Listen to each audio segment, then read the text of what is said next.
The state of emergency in Trinidad and Tobago has been extended due to what the government says is escalating gang violence and threats within the prison system, which has led to increased kidnappings and homicides. The government aims to tackle organized crime and gang violence through security measures and potential legislative support. It's a big story within the Caribbean region for sure. And this morning we're joined by well-known journalist and presenter on TV6, a division of Caribbean Communications Network out of Trinidad and Tobago. We have with us Urvashi Tiwari Roopnarine once again. Good morning, Urvashi. How are you doing today?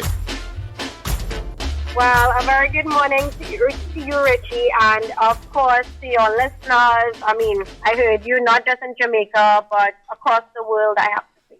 A very good morning to you guys. It's a pleasant morning. It's sunny here in Trinidad at the moment, yeah? All right. Just arriving in the capital city. Okay, Port of Spain. That's right. Okay, wonderful to hear that. Now, the government is basically saying that they have sort of evidence to give them reason to extend the state of emergency. Can you speak to the specific evidence that led the authorities to believe that the prison system in particular has been compromised by organized crime? Well, yes. So, Richie, let's start right there with that word evidence. Now, evidence is strong. What they have is intelligence. We don't know for certain if there is in fact evidence, but they have intelligence to suggest that incarcerated gang leaders have formed an alliance within the prison system, and they would have planned systemic attack on certain state institutions. The Attorney General has been at the forefront of this, so too has the Police Commissioner. In giving the public information, they are still very guarded, but what we know is that certain persons, like the Director of Public Prosecution, he would have been targeted as that main arm of the law that is going after these specific gang leaders. So his office, he himself has been targeted. We also believe that certain members of the judiciary, certain members of the police have been targeted. As I said, in the Attorney General, the Police Commissioner, they are guarded by what they are seeing and what they are really letting out into the public. Now, we did hear in the sitting of the Parliament on Monday, so there was, according to our law and constitution, emergency powers. You can have a state of emergency enacted. So the president enacts it. Within 3 days of enacting it, you must send that documentation and alert the Speaker of the House of Representatives. Now that state of emergency, as declared by the president, remains in place for a period of 15 days. Within those 15 days, if the government so decides, they must come to the lower house to debate the extension. And these extensions are done on a 3-month basis. So that is what happened on Monday, the state of emergency. It was declared on July 18th. On the 28th, they came to the Parliament to extend that state of emergency for a period of 3 months. It can be further extended for another period of 3 months by going back to the lower house to have it debated.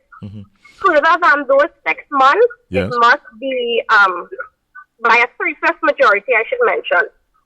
Further than those 6 months, it can be extended for 2 further periods of 3 months each, but it must be, it must get the 3/5 majority of the both houses of Parliament. In Westminster system that we have, that will be the upper house, the Senate, and the lower house, the Parliament.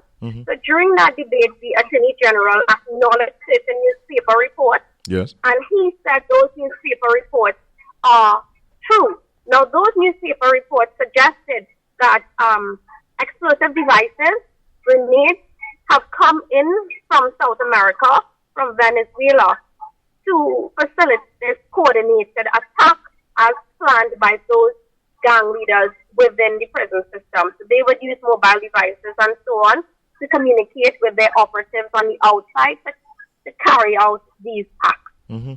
So therefore, there was a swoop down on the prison.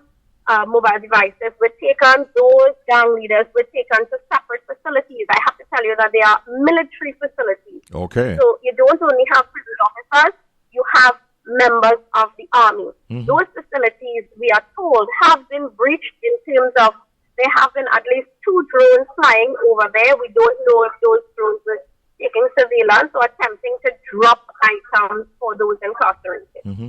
So they have, in fact, as Urvashi has mentioned, removed some of these quote-unquote gang leaders from the prison system, and they are in military facilities as a part of curbing this issue that currently prevails in Trinidad. But I understand to Urvashi that there is a role, it seems, that guards are playing, corrupt prison guards, and even complicit attorneys in facilitating organized crime within the prison system. Do you have any information on that? Well, this has been an ongoing problem, an ongoing issue, as revealed by prisons commissioners as they come and go. Now, our current acting prison commissioner has been there for a year, and he, told us that this is an issue that he met. Now, what happens is that when you swoop down on the prisons and you take away this, I'm calling it privileges very loosely, from the prisoners, the prison officers are attacked. Just recently, a month ago, we had a prison officer, as he left the prison, he was shot at, like a stone's throw away from the prison. So they are attacked. We know there are about 2,800 prison officers. Yes, we acknowledge that some of them are, bad apples, but, the prison commissioner says that they are not all like that. And of course, yes, the Attorney General did also suggest that attorneys are complicit. Attorneys play a role in this whole syndicate, as it is being called. And of course, when those prisoners were removed to those military facilities, their attorneys attempted to visit them. One attorney came out, Christian J. Williams, he came out and he said that he was told to visit his clients, must be blindfolded, and he cannot speak with his clients in private. There will be 4, I think, either prisons officers or members of the military there present during the conversation. So there is that lack of trust, and already the incarcerated are claiming that they are being stripped of their human rights.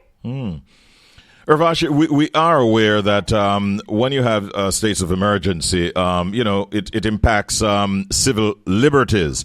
How has this SOE affected businesses and the economic activity in Trinidad and Tobago? Well, to be fair, we haven't seen that much impact. The regular law-abiding citizen can go and come as they please. Those regulations under the SOE do not affect law-abiding citizens. There is a sense of safety. We've noticed already that kidnappings have almost stopped. You would have and even murders have significantly declined. It's still early in the state of emergency, it's still early in the game, but we are seeing a dip in crime, and with the dip in crime, the law-abiding citizens, they are happy. There's a sense of safety back again. Okay. Has there been a curtailment in terms of entertainment activities, like big events that might have been planned have had to be postponed? Any issue like that on the entertainment side? Definitely not. Definitely not. There's no curfew in place. As I said, people could move. They could come and go as they please.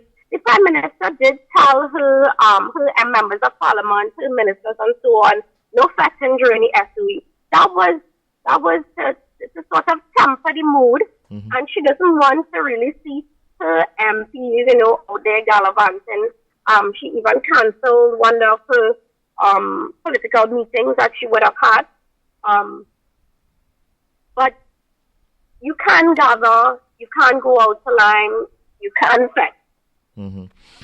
And so, my final question, Urvashi, as it is now, is it an expectation that the government will be seeking sort of additional legislative support to address this whole situation, and how might that even impact the movement of persons in and around Trinidad? Well, interesting. Additional legislation you'll have, Parliament is on a break at the moment. Okay. But government has assured that they have legislation in place, and even with the additional regulations under the state of emergency, they can, in fact, for instance, Richie, they can tell a person, declare an area a safe zone or a particular zone, and tell a person, you cannot move out of that safe zone. So in effect, they can implement a sort of individual curfew upon you, suspicious persons. Mm-hmm. So those are some inbuilt regulations and powers that they have. They have not indicated that they would need any further legislation, although the opposition is calling for a crime plan. When the SOE is done, they're saying that the SOE is not a crime plan. But we want a crime plan because we don't want the SOE to finish and then murders escalate all over again. Mm-hmm. That being said, they have indicated that the legislation is sufficient. Okay, at this time, at any rate. Well, listen, Urvashi, as always, we thank you for coming on and giving us all of the details in this instance on the extension of the state of emergency in Trinidad and Tobago.